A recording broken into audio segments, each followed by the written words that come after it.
হারুনুর রশিদ এবং টিটু চন্দ্র দুইজনে মিলিয়ে আমার বাচ্চার জীবিত অবস্থায় প্লাস্টিক নখগুন টানি টানি খুলছে। এগুলা কিন্তু আমি যে কইরাম আমার ভিতরে যে কতখান চলে আল্লাহ ছাড়া কেউ কইতে পারতাম না।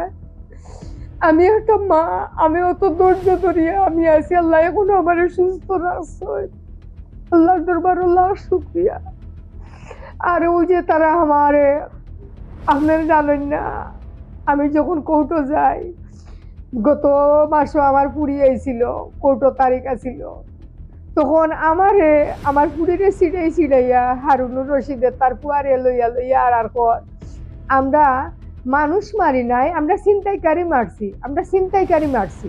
হারুনে ওখান কর আমারে, আমার পুরীর সামনে আমার ওখান কর বিচারটা যেন এই আমার রায়হানকে কিভাবে মারছে, গাছের পশু পাখি কাম দিছে। আর এরার এই বিচার দেখিয়া যেন বাংলাদেশে আর কোনো রায়হান এইভাবে না মারা যায়, আর কোনো মা যেন এরকম বাচ্চা হারাইয়া দিনে রাইতে চকুর বাড়ি না মেলে।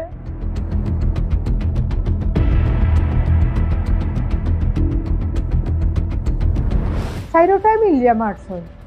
এবং আপনারা সারা বিশ্বে দেখছে যখন তারা ডোনার সীমান্তাকে দরিয়া আনা হয়, তখন হে এইরকম হাত জোর করিয়া বইছে আমার প্রাণ ভিক্ষা দাও, আমি একা মারি নাই, আমরা কয়েকজন 4 জনে মিলিয়ে আমরা রিমান্ড দিছি। আপনারা সারা বিশ্বে দেখছে।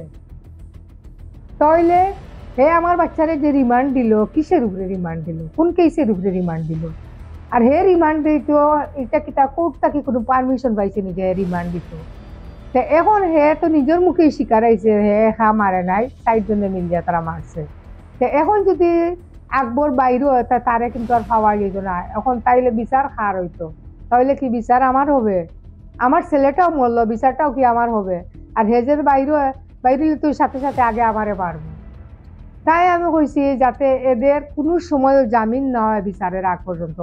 আশিকুল্লাহি আকবর এবং টিটু চন্দ্র, হারুনুর রশিদ এবং টিটু চন্দ্র দুইজনে মিলিয়ে আমার বাচ্চার জীবিত অবস্থায় প্লাস্টিক নখগুন টানি টানি খুলছে। এগুলা কিন্তু আমি যে কইরাম আমার ভিতরে যে কতখান চলে আল্লাহ ছাড়া কেউ কইতে পারতাম না। আমি একটা মা, আমি অত ধৈর্য ধরিয়ে আমি আছি, আল্লাহ এখনো আমার সুস্থ রাখছে, আল্লাহর দরবার আল্লাহ শুকরিয়া। আর ওই যে তারা আমারে, আপনারা জানেন না, আমি যখন কোর্টে যাই, গত মাসে আমার পুরি আইছিল, কোর্টে তারিখ আছিল, তখন আমারে আমার পুরীরে ছিড়াইয়া হারুনুর রশিদের তার পুয়ারে লইয়া লইয়া আর কর আমরা মানুষ মারি নাই, আমরা ছিনতাইকারী মারছি। হারুনে ওখান কর আমারে, আমার পুরীর সামনে আমার ওখান কর। দেখেন তারা মারলো তো মারলো, এবং আমরা রে কাটা গায়ের মাঝে লবণের ছিটা দে, আমরা কেমনে ধৈর্য ধরতাম? তাই আমি আজকে এরার জামিন না হয় এর জন্য আমি সারা বিশ্বের কাছে আমি অনুরোধ জানাইলাম, এবং আমাদের আইনমন্ত্রীর কাছে, পররাষ্ট্রমন্ত্রীর কাছে, আমাদের জজ সাহেবের কাছে, এবং আমাদের মন্ত্রী সাহেবের কাছে, যাতে এরারে কোনো সময় জামিন না দেওয়া। অত বড় আলোচিত ঘটনা, এইরকম ঘটনা সারা বিশ্বের মাঝে কোনোদিনও হয় নাই। আমার বাচ্চারে দরিয়া নিল, সাদা দাবি করলো। দেখেন তারা সাদাবাজি করে, তারা ইয়াবা ব্যবসা করে, তারা চিন্তাই করে, দিনে তারা চাকরি করে, রাত্রে মানুষ দরিয়া নিয়ে টাকা দাবি করে। আর এইটা তো চাক্ষুষ প্রমাণ, আমার বাচ্চারে টাকা দাবি করছে আকবরে তাওহিদর ফোন দিয়া, আমার বাচ্চারে দিয়া মাথায় সে টাকা লইয়া যাইতাম, এটা তো সারা বিশ্বে জানছেন। তাহলে এইটাও কি মিশা?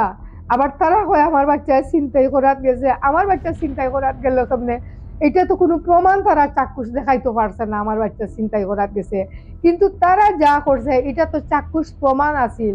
এই প্রমাণ আলামতটা হাসানুদ্দিনে নষ্ট করছে। এই হাসানুদ্দিনও কিন্তু দোষী, সে আলামত গায়েব করছে, কত বড় একটা আলামতের গায়েব করছে। কিন্তু এই হাসানুদ্দিন জামিনে বাইরে আজ 8 মাস 9 মাস ধরে জামিনে এখনো আছে। তার কি বিচার হইল? হে জামিনে বাইরে হইল কেমনে?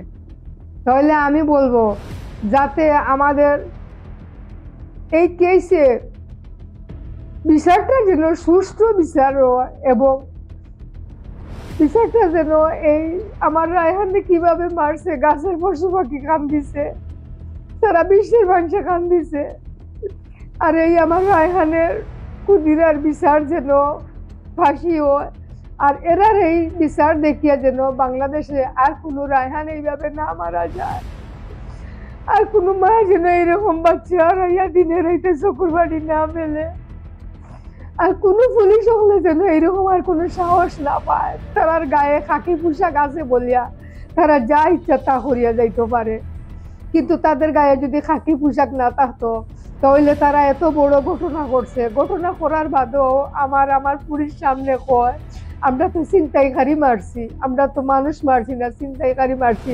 তার ছেলেটারে হাতে দড়ি দড়ি লইয়া যায় আর কয় কত বড় গৌরব তার, এখনো তার আর কত বড় দাপট, তার আর দাপট না থাকলে, সাহস না থাকলে এইরকম ভাবে কইতে পারলো নেনি।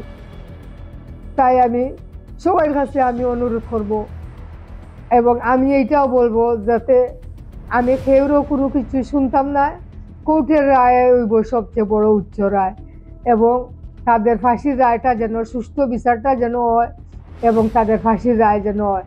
আর আমি কোনো সময় তাদের মাঝে আমি সমঝোতা যাইতাম না।